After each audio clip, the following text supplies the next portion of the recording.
狗仔在生日到来之前，7月底的时候，两个人被芭莎邀请参与双人杂志的拍摄。由于行程相同，肖战和王一博订了一样的航班，看得出来少年心情很好，在出发的机场买了很多零食。肖战觉得好笑，问他，绝食系少年也开始吃薯片了。小朋友毫不遮掩地回答，我是买给你的呀。他心里甜得像掺了蜜，脸上却没什么表情。我是猪吗？能吃这么多？少年哈哈大笑。你不是猪，你是猫。一直以来大家都觉得他像兔子，这是头一次有人说他像猫。肖战很是好奇，为什么是猫？少年转开了脸，语气不容置疑，反正就是猫。肖战干笑2声，说，行，那你就是狗好了。王一博很喜欢用奇怪的东西形容他，之前还说他像菠萝，问为什么也是不说。菠萝那么丑，肖战很嫌弃，出于反击就说对方像榴莲，榴莲可比菠萝丑多了，而且那味道，啧啧。小朋友当时还气得要打他，今天却反常，说他像狗。他倒乖乖地坐在那里，没什么意见，还偷偷在笑。杂志拍摄非常顺利，为了体现《陈情令》的主题，拍摄现场被布置得十分古典雅致，他们的造型也是偏古风。两个人都接了头发，穿上丝质长袍，一黑一白，仙气十足。王一博的造型是高马尾，很像古时剑客，一袭白衣，面容冷峻地站在那里，仿佛佼佼君子，长身玉立。少年不笑的时候，气质是凛然而疏离的，让他想到天边弯月，连光都是冷的，只是可望不可及。而他一笑起来，便立时回到小孩子一般的状态，像夏日里甜甜的冰淇淋，拿在手里，心底溢满幸福，又像寒冬里蹭过来撒娇的小狗狗，想抱着顺顺毛，再偷偷亲一口，真要命。肖战想，等拍完了这部戏，他可能真的需要去养一只狗。结束拍摄后，他们没有耽误时间，立刻返回片场。路上收到编剧的消息，说他俩一起上了今天的热搜，是因为一起拍杂志，出了一些路透照片。怪不得连蹲守机场的粉丝都突然变多了。编剧小姐姐说，建议你俩分开走。王一博不懂上了热搜为什么就得分开走，肖战却明白编剧的苦心。剧的题材太特殊，已经努力避开敏感的主题，两位男主当然更应该低调，万一粉丝舞得太过影响剧集顺利播出，那真是全剧组人员的努力都要付诸东流。他这样一说，少年虽然不情愿，却也还是答应了。下了飞机之后，少年原本在闸口处等他，但很快就有跟机的粉丝围上来，把两个人隔开了。肖战索性快步走在前面，到了取行李的地方，余光看见小朋友从后面跟上来，站到了行李转盘的另一个角落，埋头看手机。他也取出手机，给小朋友发消息，出了机场再一起走吧。回复很快进来，战哥粉丝那么多，我哪抢得过？就很奇怪，我们又不是有不正当关系，干嘛肖战在原地笑得肩膀抖动，旁边粉丝见他笑，纷纷尖叫起来。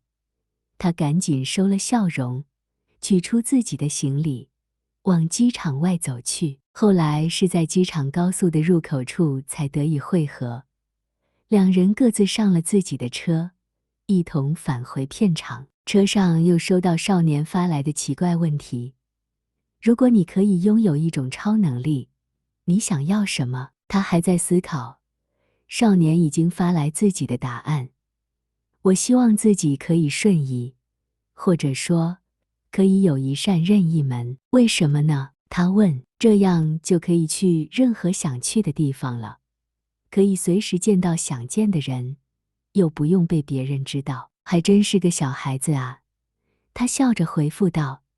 生日的时候你许愿吧，说不定真的可以实现。然而真到了生日的前一天，少年恐怕并没能抽出空来许愿，因为他们在拍夜戏，而拍戏的间隙，肖战一直跟在他身后对他说生日快乐。蓝湛生日快乐啊，不对，应该是王一博生日快乐。王一博21岁了。王老师生日快乐。王一博开始还笑着说谢谢，到后来已经完全不想理他，而肖战还是孜孜不倦地说着那4个字，不知道是从哪里听来的。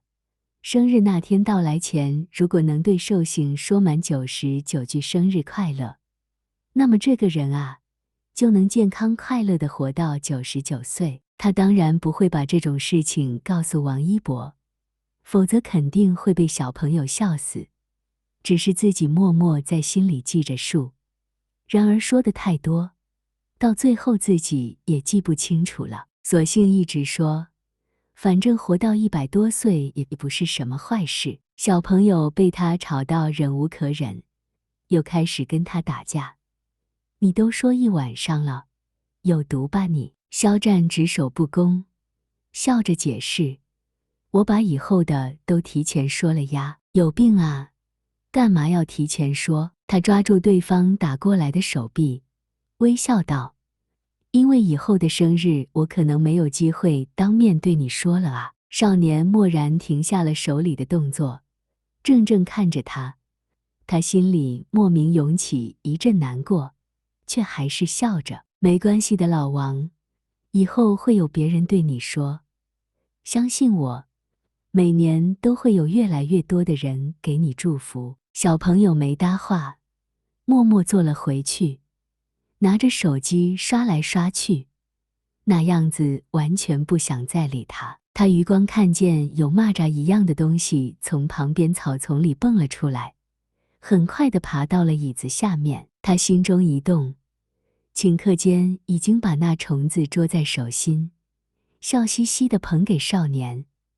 老王你看，肉乎乎的可爱大虫子。王一博只扫了一眼就触电一样站起来，满脸生无可恋，边躲他边说，我去，别过来。他知道小朋友很怕虫子，只是故意逗他，分散注意力，不让他难过，所以一路追过去，嘴里喊着，多可爱呀，你看一眼呀老王，别过来。小朋友绕着庭院躲了一圈，最后站定指着他，肖战，再往前你试试看。工作人员在旁边看着他们笑，少年虽然表情严肃，但眼中已经恢复了往日笑意。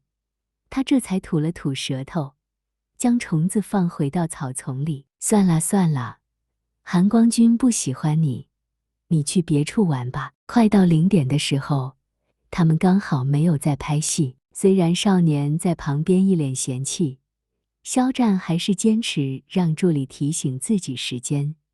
王一博小朋友的21岁生日，他要做第一个给出祝福的人。倒计时了我，助理小妹发出讯号。好老套啊，肖老师。小朋友还在边上翻白眼，你有毒。他一只手举向天空，笑着大声开始倒数：10，愿你健康。小朋友站起来拿袖子打他，薄如蝉翼的纱衣风一样拂过脸颊。9，愿你无忧。他偏开头躲避小朋友的袭击，看见庭院里很大的白炽灯照着他与他的影子。8，愿你永远不妥协，也无需妥协。明亮的灯光将一切都镀上了一层暖意。7，永远一尘不染。夜风吹来温润的水汽，院子里高挺的绿竹在风中发出沙沙的声响。6，永远自由。草丛里有悦耳又响亮的虫鸣声，像在伴奏。5，愿你往后余生都星光璀璨。在场的工作人员陆陆续续被吸引过来，有几个人甚至开始和他一起倒数。4. 永远有微笑在嘴角，